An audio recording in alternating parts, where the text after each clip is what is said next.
aqui é a Priscila Pegatin e te convido a acompanhar agora o Eco Brasil, com as principais notícias do país nesta sexta-feira, dia 28.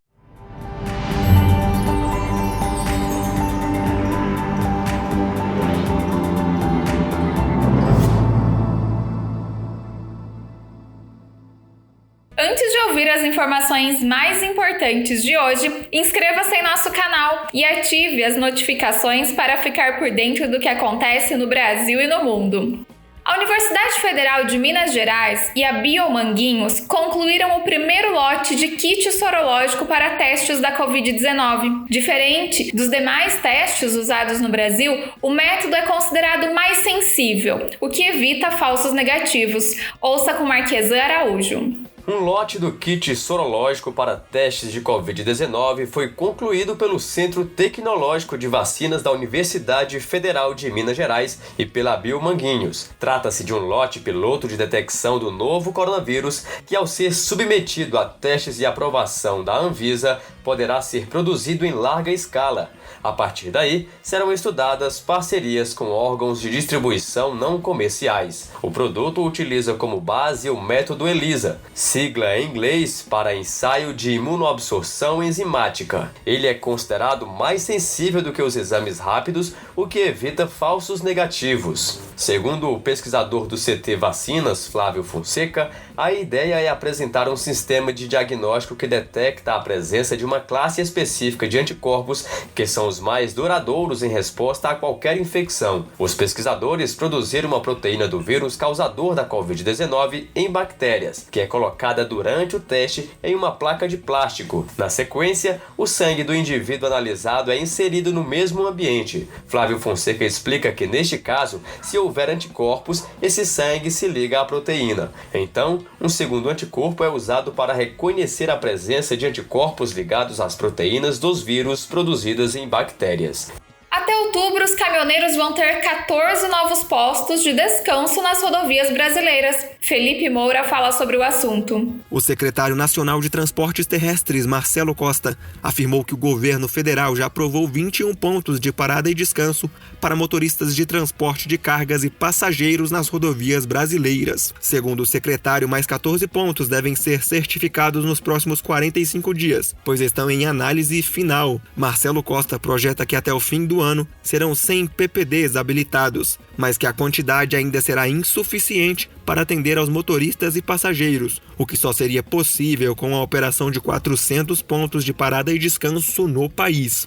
A projeção foi feita na 36ª reunião do Fórum Permanente para o Transporte Rodoviário de Cargas. Os estabelecimentos certificados cumpriram integralmente os requisitos e condições mínimas sanitárias, de segurança e conforto definidos por atos normativos dos Ministérios da Infraestrutura e da Economia. A certificação como PPD vale por 4 anos e poderá ser renovada. O estado de Goiás já decidiu. As aulas presenciais só retornam no ano que vem. Jalila Árabe traz mais informações. A volta às aulas no estado goiano só deve ocorrer no ano que vem. A previsão foi feita em uma reunião realizada nessa semana com 9 governadores, promovida pelo Programa de Alfabetização em Regime de Colaboração, Fundação Lehman e Instituto Natura. O governador de Goiás, Ronaldo Caiado, afirmou que o estado apresenta experiência com plataformas virtuais para manter a qualidade do ensino à distância durante a pandemia de Covid-19. Na última semana, Caiado já havia sinalizado que as aulas presenciais só retornariam com segurança em 2021.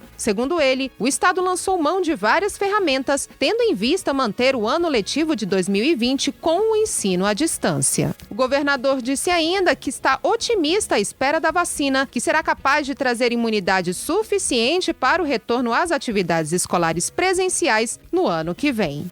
Uma lei, sancionada pelo presidente, garante que empresas não serão obrigadas a reembolsar os consumidores por atividades canceladas ou adiadas, desde que elas remarquem ou disponibilizem um crédito para compras futuras. Reportagem Felipe Moura. O presidente Jair Bolsonaro sancionou nesta terça-feira a lei que regulamenta o adiamento e cancelamento de eventos, serviços ou reservas nos setores de cultura e turismo por causa da pandemia da Covid-19. O texto tem origem na medida provisória 948 deste ano, editada ainda em abril. Agora, as empresas não serão obrigadas a reembolsar o consumidor caso o evento, serviço ou reserva já feitos sejam adiados ou cancelados. No entanto, terão que remarcar a atividade ou disponibilizar um crédito para que o cliente possa abater em compras futuras, por exemplo. O texto estabelece que as negociações não devem gerar novos custos para o consumidor. Garante ainda que o cliente terá 120 dias para tomar a sua decisão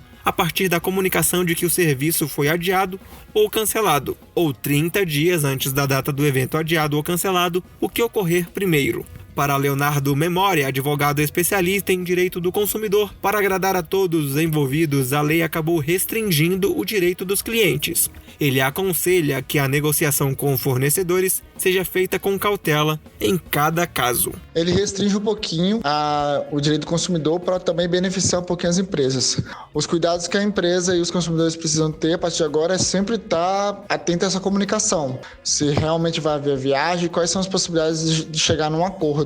No caso da opção pelo crédito, o consumidor vai poder usá-lo em até 1 ano, contado a partir do fim do estado de calamidade pública, previsto para durar até 31 de dezembro. Já as empresas vão ter até 18 meses após o estado de calamidade pública para realizar o evento ou o serviço adiado. A devolução do dinheiro ao consumidor deverá ocorrer em 1 ano pela empresa responsável pelo evento ou prestador de serviço, também a partir do fim do estado de calamidade pública, se não houver chance de remarcação ou de disponibilização do crédito ao consumidor. Artistas, palestrantes e outros profissionais contratados para eventos que foram adiados ou cancelados não serão obrigados a reembolsar os valores dos cachês, mas a lei afirma que isso só vai se aplicar aos casos em que o evento seja remarcado em até 1 ano, após 31 de dezembro deste ano. Para Doreni Caramori Júnior, presidente da Associação Brasileira dos Promotores de Eventos, a ABRAP, a lei é sensível aos problemas enfrentados pelos setores de turismo e cultura,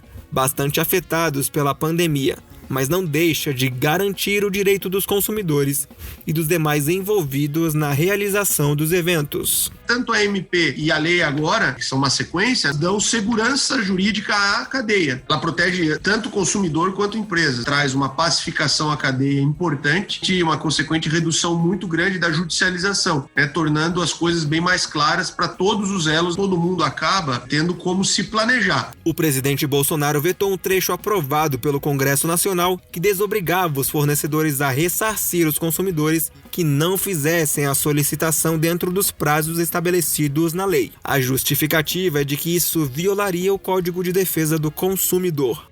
Começou hoje o pagamento do ciclo 2 do auxílio emergencial. Nesta fase foram incluídos 3 novos públicos. Confira com Marquesan Araújo. A Caixa Econômica Federal inicia nesta sexta-feira o ciclo 2 de pagamentos das parcelas do auxílio emergencial. Os beneficiários nascidos em janeiro serão os primeiros a perceber o dinheiro do repasse. Nesta fase foram incluídos 3 novos públicos. No total, quase 4 milhões de brasileiros vão receber o benefício. Neste novo ciclo, serão beneficiados os trabalhadores que fizeram o cadastro nas agências dos Correios entre 2 de junho e 8 de julho, que fizeram a contestação pelo site da Caixa, o aplicativo, de 3 de julho a 16 de agosto e beneficiários que tenham recebido a primeira parcela em meses anteriores, mas tenham tido o pagamento reavaliado em agosto. O calendário de pagamentos do benefício é organizado em ciclos de crédito em conta poupança social digital e saque em espécie. Os trabalhadores recebem a parcela a que têm direito no período de acordo com o mês de nascimento. O Eco Brasil de hoje fica por aqui. Esta é uma parceria com as agências Brasil 61 e Rádio Web. Nos encontramos na segunda-feira. Até mais!